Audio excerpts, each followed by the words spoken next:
Hello, welcome to Shop Talk. We're looking at a vintage transmission for a Mercury Disston DA211. It's got the falling spike on it. Here's your lever for the setting the oiler. Cap, original.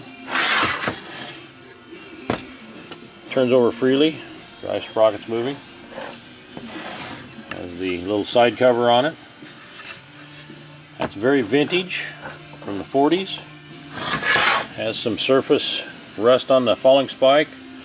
If you're needing one of these transmissions for your DA211, here's a very vintage one here. We'll look underneath it here. A little bit of paint, you'll have a fine looking transmission.